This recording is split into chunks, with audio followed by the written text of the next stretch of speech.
ಒಂದು ನಾನು ಅತ್ಯಂತ ಸಂತೋಷದಿಂದ ಹೇಳಲಿಕ್ಕೆ ಬಯಸ್ತಾ ಇದ್ದೇನೆ. ಯಾರ್ಯಾರು ಟೀಕೆ ಮಾಡಿದ್ದಾರೆ, ಯಾರ್ಯಾರು ವಿಮರ್ಶೆ ಮಾಡಿದ್ದಾರೆ, ಯಾರ್ಯಾರು ಸ್ವಾಗತ ಮಾಡಿದ್ದಾರೆ, ಎಲ್ಲ ವಿರೋಧ ಪಕ್ಷದ ಮುಖಂಡರುಗಳು ಅವರೆಲ್ಲರಿಗೂ ಕೂಡ ಅಭಿನಂದನೆಗಳನ್ನು ಹೇಳಲಿಕ್ಕೆ ಬಯಸ್ತಾ ಇದ್ದೇನೆ. ಎಲ್ಲರಿಗೂ, ನಿಮಗೂ ಕೂಡ. ಒಡಿಯಪ್ಪ,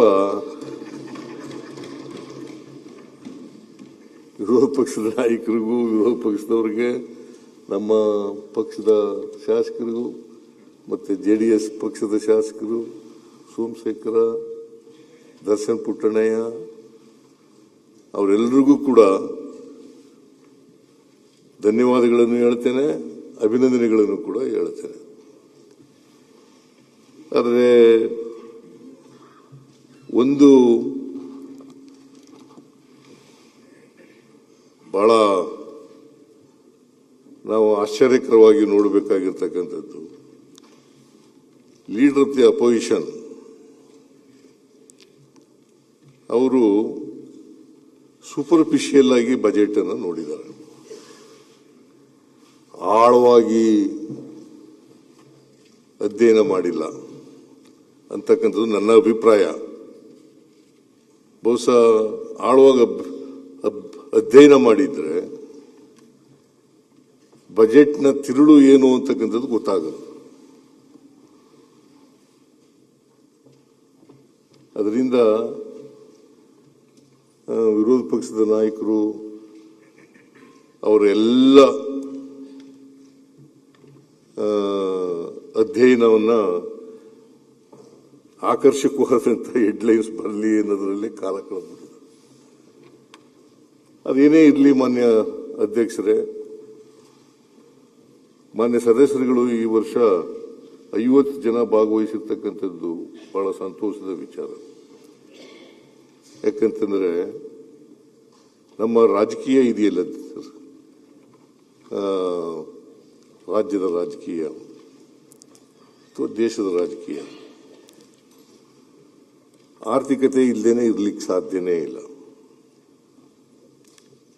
ರಾಜ್ಯದ, ದೇಶದ ಆರ್ಥಿಕತೆ ಬಗ್ಗೆ ತಿಳ್ಕೊಳ್ತಕ್ಕಂಥ ಪ್ರಯತ್ನ ಮಾಡಿರ್ತಕ್ಕಂಥದ್ದು, ಭಾಗವಹಿಸಿರ್ತಕ್ಕಂಥದ್ದು ಅವರೆಲ್ಲರಿಗೂ ಕೂಡ ಒಳ್ಳೆ ಸಂಸದೀಯ ಪಟುಗಳು ಆಗ್ತಾರೆ ಅಂತಕ್ಕಂಥ ಮಾತುಗಳನ್ನು ಈ ಸಂದರ್ಭದಲ್ಲಿ ಹೇಳಲಿಕ್ಕೆ ಬಯಸ್ತಾರೆ.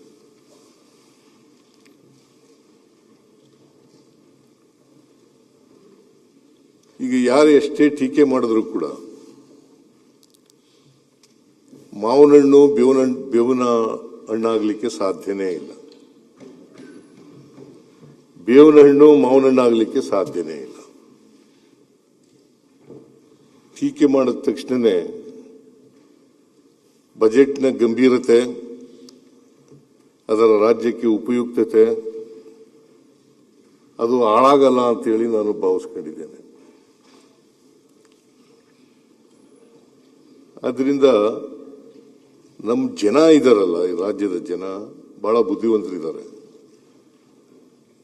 ಅವರು ಮಾವಿನ ಹಣ್ಣನ್ನ ಮಾವಿನ ಹಣ್ಣು ಅಂತಲೇ ಹೇಳ್ತಾರೆ, ಬೇವಿನ ಹಣ್ಣನ್ನ ಬೇವಿನ ಹಣ್ಣು ಅಂತಲೇ ಹೇಳ್ತಾರೆ ಹೊರತು ಬೇವಿನ ಹಣ್ಣನ್ನ ಮಾವಿನ ಹಣ್ಣು ಅಂತಲೂ ಹೇಳಲ್ಲ, ಮಾವಿನ ಹಣ್ಣನ್ನ ಬೇವಿನ ಹಣ್ಣು ಅಂತಲೂ ಹೇಳಕ್ಕಾಗಲ್ಲ.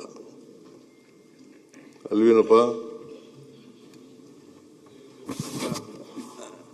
ಆದ್ರಿಂದ ನಾನು ಮಾವಿನ ಹಣ್ಣು ಅಂತಾನೆ ಹೇಳಿದ್ದೀನಿ, ಯಾಕೋ ಹುಳಿ ಬಂದ್ಬಿಟ್ಟಿದೆ ಅಂತ ಹೇಳಿದ್ದೇನೆ ಅಷ್ಟೇ. ಅದು ಹೇಳಿಲ್ಲ. ನಾನು ಬಜೆಟ್ ಬಗ್ಗೆ ಹೇಳಿರ್ತಕ್ಕಂಥದ್ದು. ನೀವು ಮಾವು ಹುಳಿ ಬಂದದಂತಲೂ ಹೇಳಿಲ್ಲ ನೀನು. ಅದು ಹೇಳಿದ್ದೀಯ, ಅದು ಸಾಲ ಹೇಳಿದ್ದೆ, ಇಲ್ಲ ಅಂತ ಹೇಳಲಿಲ್ಲ. ಸಾಲನೂ ಹೇಳಿದ್ಯಾ, ಆಮೇಲೆ ಬಜೆಟ್ ಎಂಥದು ವೆಂಟಿಲೇಟರ್ನಲ್ಲಿದೆ, ಆಕ್ಸಿಜನ್ ಮೇಲಿದೆ,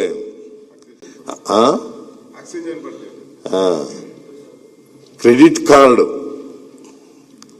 ಸಾಲನ ಕ್ರೆಡಿಟ್ ಕಾರ್ಡ್ ಸಾಲ ಬಜೆಟ್ ಅಂತ ಹೇಳಿರೋದು. ಕ್ರೆಡಿಟ್ ಕಾರ್ಡ್ ಬಜೆಟ್ ಆಮೇಲೆ ಖಾಲಿ ಚಂಬು ಅಂತ ನೀವು ಬಜೆಟ್ನ ಓದುವಾಗಲೇನೆ ಹೋಗಿ ಎಲ್ಲ ಕರ್ನಾಟಕಕ್ಕೆ ಖಾಲಿ ಚೊಂಬಿಲ್ಲ, ಇದು ಭರ್ತಿ ಚೊಂಬೆ.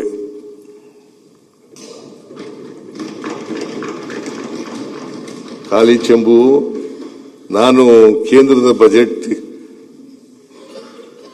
ರಿಯಾಕ್ಟ್ ಮಾಡುವಾಗ ಹೇಳಿದ್ದಾಗ ಕರ್ನಾಟಕಕ್ಕೆ ಖಾಲಿ ಚೆಂಬು ಕೊಟ್ಟಿದ್ದಾರೆ ಅಂತ, ಅದಕ್ಕೆ ನೀವು ಖಾಲಿ ಚೆಂಬು ಹಿಡ್ಕೊಂಡು ಹೊರಟ್ಬಿಟ್ಟಿದ್ದೀರಿ. ಖಾಲಿ ಚೆಂಬು ಅಲ್ವೇ ಅಲ್ಲ, ಇದು ತುಂಬಿದ ಕೊಡ.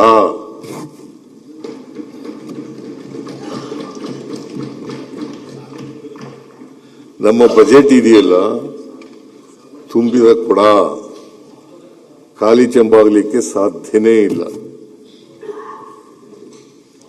ಆದರೂ